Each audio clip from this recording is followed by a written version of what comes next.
Assalamualaikum warahmatullahi wabarakatuh. Selamat pagi anak ibu. Salam sejahtera untuk kita semua. Kita bertemu kembali dalam tema 3 dan subtema 1 bersama Bu Neng Santi. Oke sayang, hari ini kita akan membahas mengenai hak dan kewajiban di rumah dan di sekolah.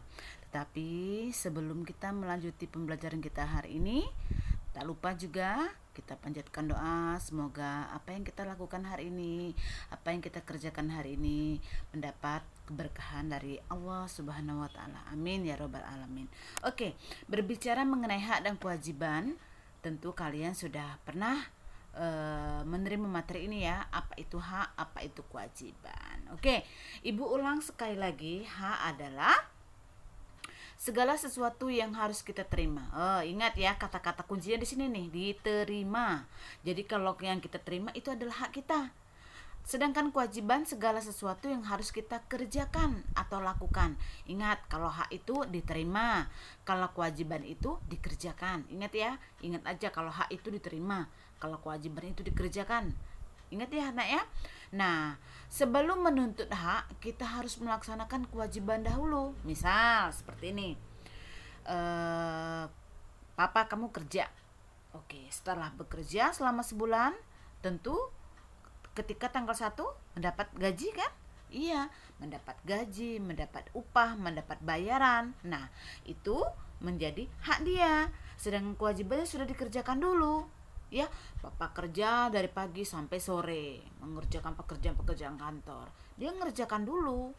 Bulan berikutnya dia dapat gaji. Nah, gaji itu merupakan hak dia. Nah, tugas dia sudah dia kerjakan kewajibannya. Itulah yang disebut dengan sebelum kita menuntut hak, kita harus melaksanakan kewajiban terlebih dahulu. Oke, saya ngerti ya?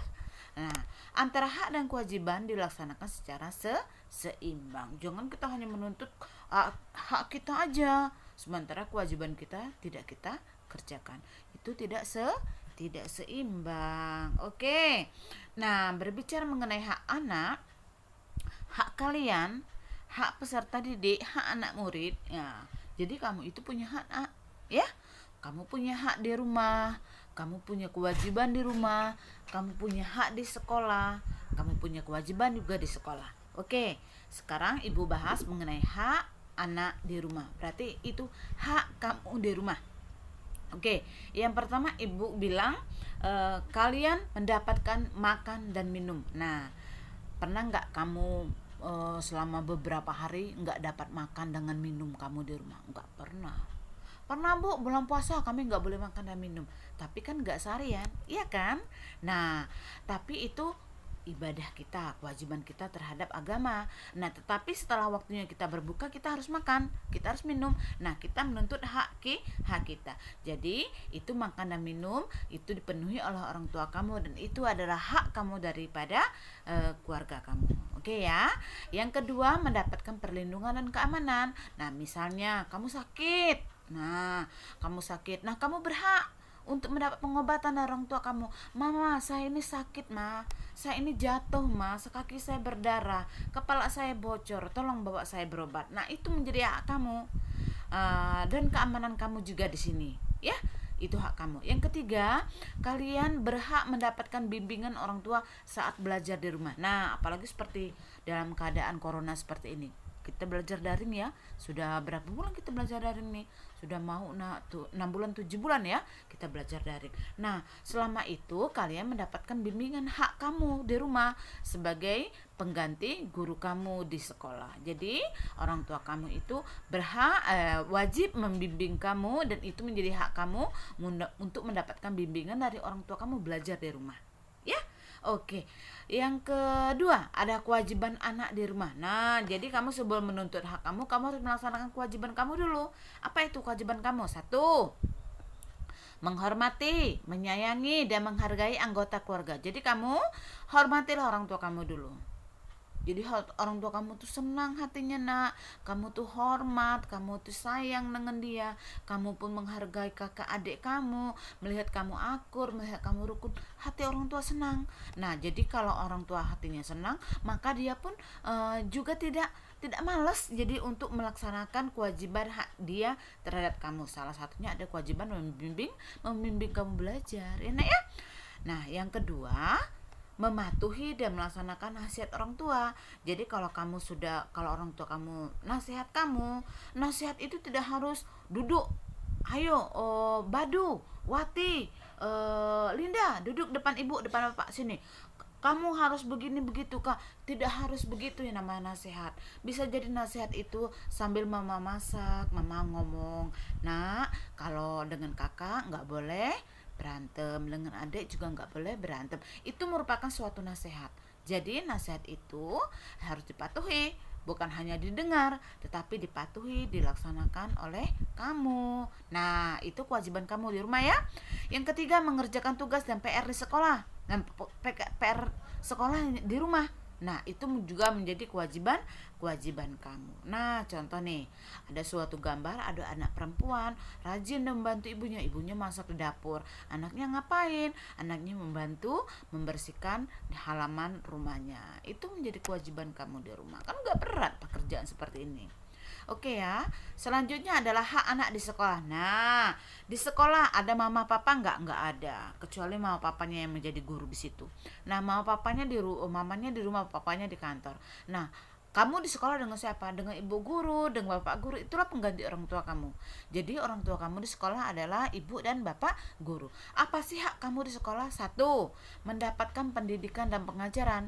Jadi kalau misalnya Bu Santi nggak masuk hari itu karena sakit misalnya, kamu berhak mendapatkan pendidikan dan pengajaran walaupun Bu Santi nggak ada. Ketua kelas hari ke kantor, harus ke kantor.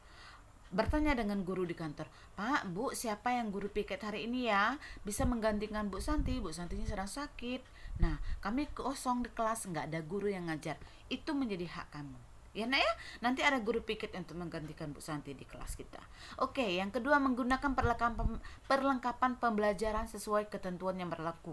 Contoh, belajar TIK. Nah, kamu sedang belajar komputer. Komputer, satu orang satu komputer, dan itu menjadi hak kamu untuk memegang alat-alat pembelajaran. Komputer itu alat pembelajaran ya, tetapi megangnya juga, menggunakan juga sesuai dengan ketentuan yang berlaku. Jangan dipukul-pukul, jangan ditokok-tokok komputernya. Marahlah Pak Jainul, malah rambut ini, nanti komputernya rusak. Iya kan, kamu nggak bisa pakai lagi. Oke, yang ketiga, mendapatkan perlindungan selama berada di sekolah. Jadi kamu misal sedang keluar main nih, sedang jam istirahat, kamu berlari-lari di halaman sekolah, jatuh, kakinya berdarah. Nah, itu hak kamu juga untuk mendapatkan perlindungan. Jatuh lecet, misalnya lecet harus diobati dengan betadine, ditempel dengan Handiplast. Itu menjadi hak kamu untuk mendapatkan pengobatan di sekolah. Seandainya luka kamu itu parah dan itu koyak, menyebabkan kepala kamu atau kaki kamu itu koyak dan itu harus dijahit, nah itu harus dibawa ke rumah sakit, dan itu juga menjadi hak kamu untuk mendapatkan perlindungan kesehatan dari sekolahan, dan guru harus melaksanakan itu. Nah, itu kewajiban kami sebagai guru untuk mengurus kamu ke rumah sakit. Ya, nak ya? Oke, yang kedua adalah kewajiban anak di sekolah. Jadi kamu sudah mendapatkan hak kamu. Jadi kewajiban kamu apa di sekolah? Ayo, tugas kamu apa? Yang pasti 1, belajar. Nah, jadi jangan punya tujuan ke sekolah itu untuk main. Jangan ya. Main itu ada waktunya. Dan tidak selalu main terus dari pagi sampai sore, enggak. Jadi waktu yang penting di sekolah itu yang pokok adalah belajar. Tetapi ada jam-jam tertentu anak ada kasih waktu untuk main, untuk istirahat ada.